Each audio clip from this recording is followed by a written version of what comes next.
Welcome. You are here because you have sensed it.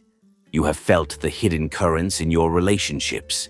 You have heard the praise that feels like a cut and seen the silence that speaks volumes when you succeed. You are not paranoid. You are perceptive. You are noticing the game, but to win it, you must understand its rules. This is not about becoming a villain. This is about vision. This is about adopting a Machiavellian lens. This means seeing the world not as you wish it were, but as it truly is. For centuries, the name Machiavelli has been synonymous with a clear-eyed understanding of power and human nature. We are not here to judge it. We are here to learn from it. Your success and your peace of mind are your kingdom. A ruler who does not understand the tactics of those who would see them fall is not noble. They are naive. This knowledge is your armor. It is the ultimate form of self-defense. Lesson 1. Deciphering the left-handed praise. The most common and often the first weapon you will encounter is the backhanded compliment, what can be called left-handed praise. This is not a mistake or a clumsy attempt at being nice. It is a deliberate, calculated tactic. The person will offer you a compliment that is carefully crafted to also deliver a subtle insult or to diminish your accomplishment. They might say, "Wow, you got that promotion." It's great they value someone who's so relaxed about the rules. Or, "You look amazing. I could never wear something that bold, but it really works for you." The praise is merely the delivery system. The insult is the payload. The Machiavellian reason behind this tactic is multifaceted. First, it is a test of your intelligence and emotional control. They are probing to see if you are sharp enough to detect the hidden blade and how you will react if you do. Will you become flustered? Will you awkwardly try to defend yourself? Second, it allows the attacker to maintain plausible deniability. If you were to call them out, they could easily retreat behind a facade of innocence, claiming you are being overly sensitive and that they were only trying to be nice. It is a power move designed to keep you off balance and to establish a subtle superiority. Your strategic defense is to never take the bait. Offer a simple, confident, and unemotional "thank you" delivered with steady eye contact. Accept the superficial praise and utterly ignore the hidden dagger. By refusing to acknowledge the attack, you render their weapon useless and demonstrate that their tactics cannot touch you. Lesson 2. Identifying the intelligence agent. An envious or false individual is often an intelligence agent in disguise. Their curiosity about your life is not admiration, it is reconnaissance. They are not interested in you, they are interested in your blueprints. They will probe deeply and persistently into your plans, your methods, your strategies, and your connections. They will ask, "How exactly did you manage to land that client?" Or, "What's your secret strategy for growing so fast?" Or, "Who did you have to talk to get that opportunity?" These are not questions born of a desire to learn from you. They are questions designed to extract valuable data. The Machiavellian perspective understands that information is the currency of power. Their interrogation is a strategic operation to map your territory, to identify the weaknesses they can exploit, the loopholes they can slip through, or simply to steal the map entirely and replicate your path without expending the same effort or ingenuity. Your counter-strategy is to place them on a strict information diet. Do not feed them valuable intelligence. Respond to their probing questions with bland, generic, and unhelpful answers. "I just got lucky," or "It was a long process of hard work," or "I'm just figuring it out as I go," are perfect responses. Your goal is to starve them of the actionable intelligence they crave, protecting your strategies as if they were state secrets. A true ally shares knowledge freely. A spy extracts it. Lesson 3. Recognizing the mirror of misfortune. One of the most telling signs of envy is a person's reaction to your misfortune. When you face a setback, a genuine friend will lean in with empathy and support. An envious person, however, will often reveal a subtle but perceptible sense of pleasure. This is known as Schadenfreude, the experience of pleasure at another's misfortune. You might share a problem or a failure, and instead of concern, you detect a faint smile, an eager glint in their eye, or an overly enthusiastic, "Oh no." What happened?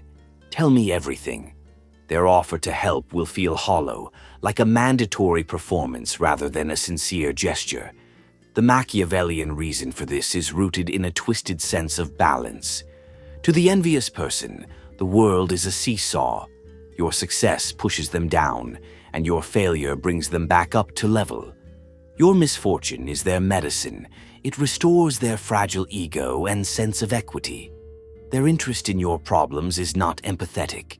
It is voyeuristic and celebratory. Recognizing this feeling is crucial. It is an unmistakable signal of their true character. A true ally shares your burden. A false one is energized by it and may even actively contribute to your problems. To experience this feeling more often. Lesson 4.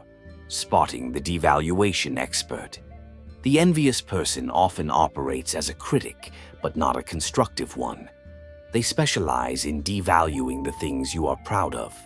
They will criticize your new car, your taste in music, your career choice, or your personal achievements, often under the convenient mask of being a realist or someone who is just brutally honest. They might say, "I heard those cars have terrible reliability," or "That's a tough industry to make real money in." The target of their criticism is never arbitrary. It is consistently aimed at the assets, achievements, and choices that signify your success and bring you joy. The Machiavellian interpretation of this behavior is that it is a strategy of psychological value destruction. If they can successfully make you doubt the worth of your possessions or accomplishments, they effectively diminish you. By devaluing your assets, they lessen your perceived power and status in their own mind, which allows them to feel equal or superior. It is an attempt to bring you down to their level by convincing you that the things you've earned are not actually valuable. Do not engage them in debate over your choices. Their criticism is not a genuine opinion offered for your benefit. It is a tool used for their psychological gain. Your best defense is to dismiss it outright or to respond with unshakable confidence in your own choices. Lesson 5. Unmasking the whisper campaign. The most dangerous attacks are never direct. A sophisticated player will never confront you face to face if they can manipulate someone else into doing it for them. This is the whisper campaign. This person will strategically plant seeds of doubt, criticism, or gossip about you in the minds of others. Mutual friends, colleagues, acquaintances. You might notice a sudden chill in a relationship or hear a rumor about yourself that seems to trace back to them. The Machiavellian genius of this tactic is its indirectness. The attacker remains in the shadows, their hands clean, while your reputation, your most valuable social currency, is systematically eroded. Destroying your credibility isolates you, makes others less likely to trust or ally with you, and ultimately weakens your position, making you an easier target. This is strategic, indirect warfare. If you suspect you are the target of a whisper campaign, the worst thing you can do is confront the gossiper directly without evidence.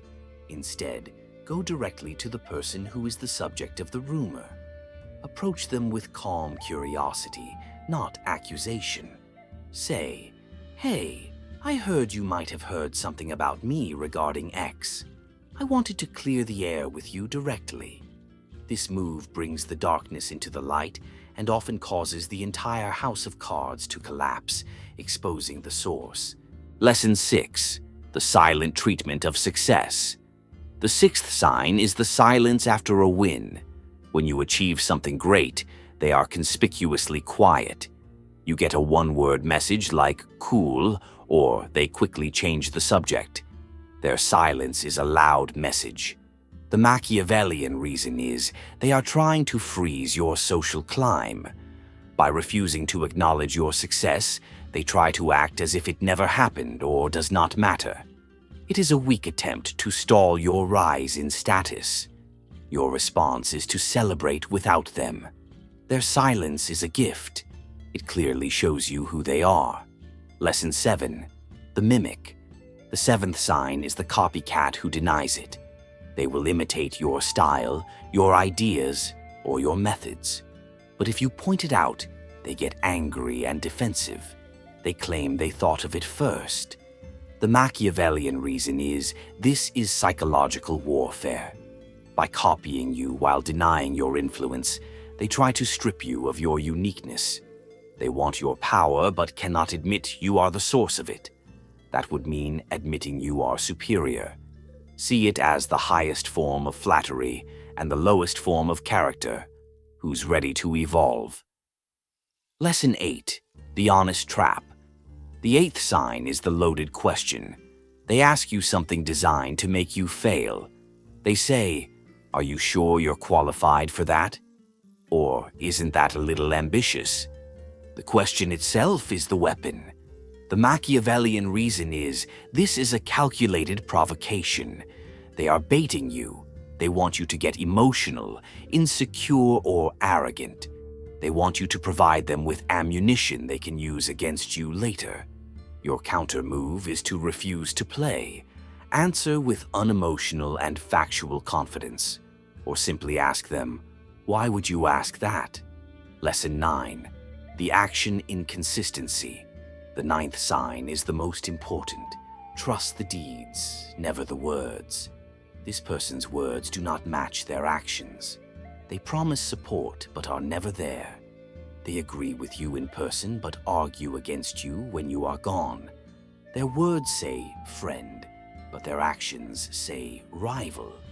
The Machiavellian reason is that words are cheap tools for manipulation. Actions are expensive. They require effort and reveal true intention.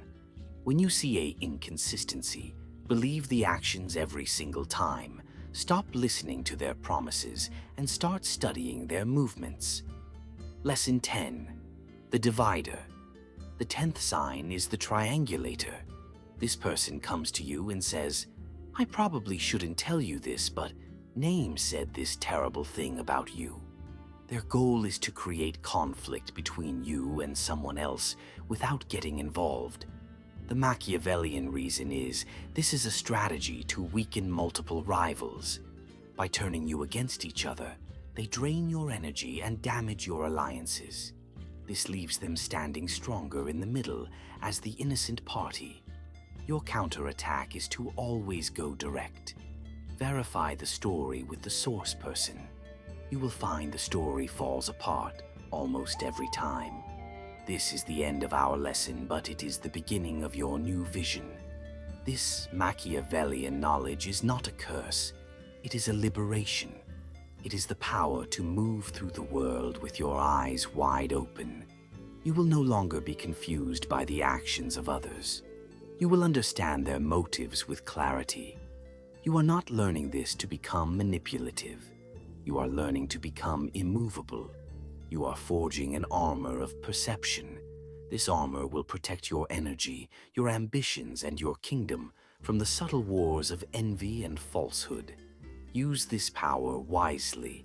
Use it to defend yourself. Use it to build. Now you see the game. Do not hate the players. Simply understand the rules and play to protect what is yours. Go forth with clarity.